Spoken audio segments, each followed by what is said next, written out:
नमस्कार, प्रणाम एंड सत श्री अकाल साथियों। मेरा नाम निशांत कुमार है और आप देख रहे हैं एनकेपी प्रतियोगिता 2.0।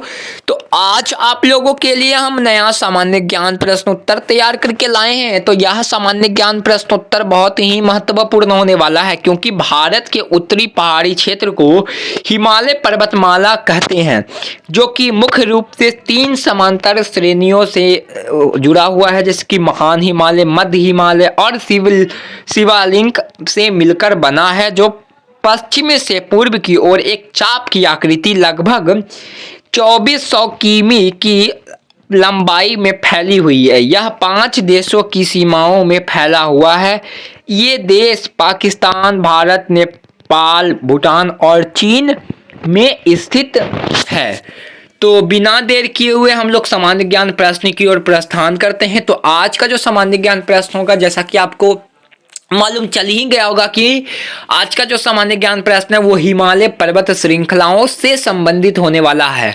तो आज जो है कुछ 10 प्रश्न रहेंगे और उसके साथ व्याख्या भी रहेगा। तो प्रथम प्रश्न आपके स्क्रीन पे आ चुका है। निम्नलिखित कथनों में से कौन सा विकल्प सही है? हिमालय से निकलने वाली सभी नदियां 12मासी होती है। हिमालय क्षेत्र में दक्षिणी पश्चिमी मानसून की वजह से वर्षा होती है। दोनों ए और बी सही है, ना तो ए और ना ही बी। तो यहाँ पे विकल्प बी बिल्कुल सही उत्तर होगा। व्याख्या की ओर प्रस्थान करते हैं।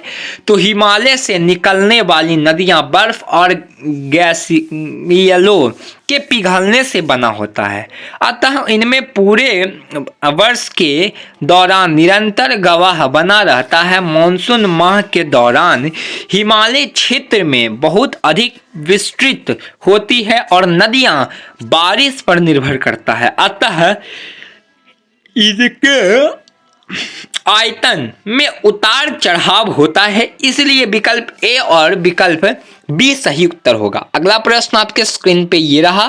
निम्नलिखित कथनों में से कौन सा विकल्प सही है? हिमालय एक पर्वत तंत्र है जो भारतीय उपमहाद्वीपों को मध्य एशिया और तिब्बत से अलग करता है। विकल्प बी में है, हिमालय के उत्तर में ट्रांस हिमालय पाया जाता है, जिसमें काराकोरम, लद्दाख और जास्कर श्रेणियां शामिल हैं। विकल्प सी में है, दोनों ए और बी सही हैं। विकल्प डी में है, न तो ए न तो बी। तो इसका व्याख्या जो है देख लेते हैं। इसका सी उत्तर सही होगा। व्याख्या कुछ इस प्रकार से दी गई है। तो भारत की उत्तरी सीमा पर स्थित हिमालय भूवैज्ञानिक और संरचनात्मक रूप से नवीन वलित पर्वत श्रृंखला है, जिसका निर्माण यूरोपियन और भारतीय प्लेट के अभिसरण से एशियाई कल्प में हुआ है। इसके उत्तर में ट्रांस हिमालय पाया जाता है, जिसमें काराकोरम, लद्दाख और जास्कर श्रेणियां शामिल हैं। इसलिए ए और बी दोनों विकल्प सही उत्तर होगा। अगला प्रश्न, तीसरा प्रश्न आपके स्क्रीन पे ये रहा। निम्नलिखित नदियों पर्वत श्रृंखला नीचे उतरते समय शिवालिंकन की ढाल पर पर्वतों कंकड़ों की चौड़ी पट्टी का निर्माण करती है। उस पट्टी को क्या कहते हैं? तराई कहते हैं, दून कहते हैं, खादर कहते हैं या फिर भावर कहते हैं। तो यहाँ पे विकल्प डी बिल्कुल सही उत्तर होगा।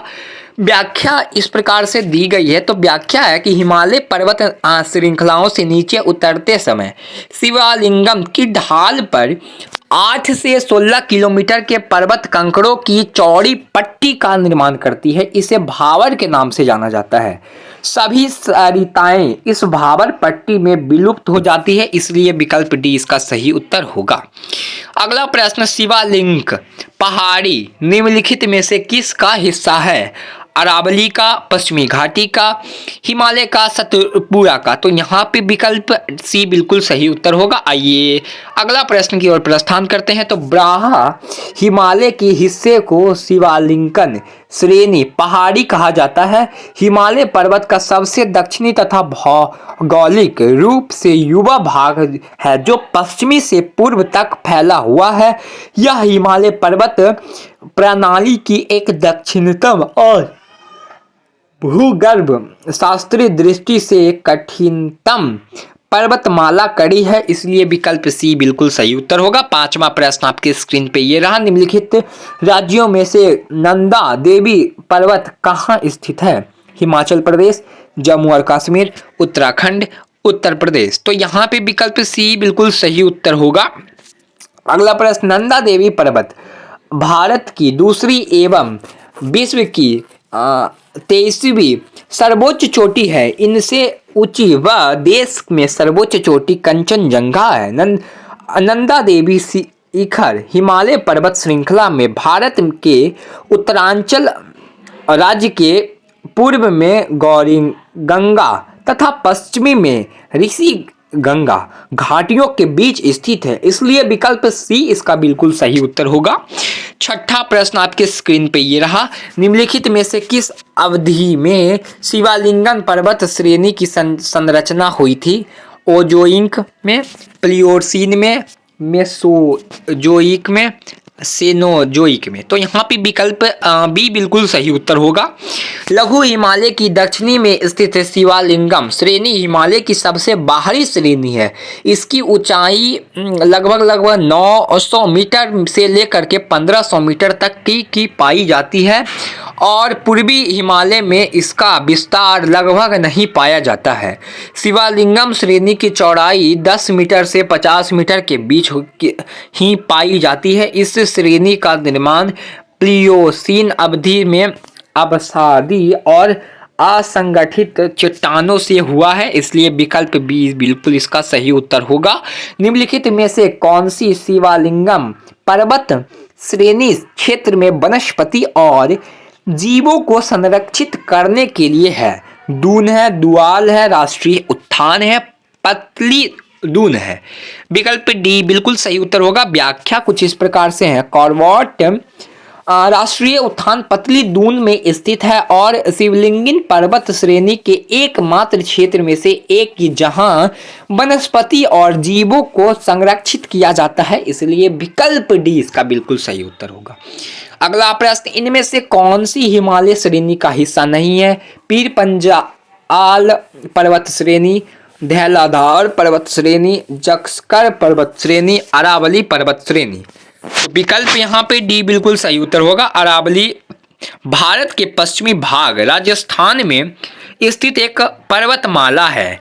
भारत की भौगोलिक संरचना में अरावली प्राचीनतम पर्वत है। यह संसार की सबसे पर्वत श्रृंखला है जो राजस्थान को उत्तर से दक्षिणी दो भागों में बांटती है। पीर पंजाल पर्वत श्रेणी, धौलाधार पर्वत श्रेणी और जास्कर पर्वत श्रेणी हिमालय का मुख्य श्रेणियों में से एक है, इसलिए विकल्प डी इसका सही उत्तर होगा। अगला प्रश्न, 9वां प्रश्न आपके स्क्रीन पे ये रहा, निम्नलिखित में से कौन सा हिमालय पर्वत का सबसे ऊंचा पर्वत श्रृंखला नहीं है? कुला कांगरी, चौमोहलारी, माउंट आबू, मानसलू। विकल्प सी बिल्कुल सही उत्तर होगा। आइए व्याख्या जो है उसको देखते हैं। कला कांगरी, चोमोलहारी और मानसलू हिमालय पर्वत श्रेणी के से ऊंचे पर्वत श्रृंखलों में से एक है। समुद्र तल से लगभग 1220 मीटर की ऊंचाई तक पर स्थित आबू पर्वत माउंट आबू राजस्थान का एकमात्र पहाड़ी नगर है। यह अरावली पर्वत श्रेणी का सर्वोच्च शिखर, जैनियों का प्रमुख तीर्थ स्थान तथा राज्य का ग्रीष्मकालीन शैलावास है, इसलिए विकल्प सी इसका सही उत्तर होगा। अगला प्रश्न, शिवालिक पर्वत श्रेणी का प्राचीन नाम क्या था? मानक पर्वत है, महाभारत पर्वत है, शिव पर्वत है, इनमें से कोई नहीं। विकल्प ए बिल्कुल सही उत्तर होगा। आइए व्याख्या की ओर प्रस्थान करते हैं। तो व्याख्या क्या कहता है? प्राचीन काल में शिवालिंकन पर्वत श्रेणी को नानक पर्वत के नाम से जाना जाता है, इसलिए शिवालिंगम का शाब्दिक अर्थ है शिव की जटाएं। यह पर्वत श्रेणी चुटिया हिल्ला चूड़ी हिल्स और मार्गगल्ला हिल्स के नाम से भी जाना जाता है, इसलिए विकल्प ए इसका बिल्कुल सही उत्तर होगा। तो मिलते हैं अगले वीडियो में, तब तक के लिए bye bye, ta ta, see you soon and keep learning. इस वीडियो को अच्छे से देखिएगा और रीड कीजिएगा। See you soon and keep learning. NKP प्रतियोगिता 2.0 के साथ बने रहें। चैनल को सब्सक्राइब करें। Bye bye, Tata.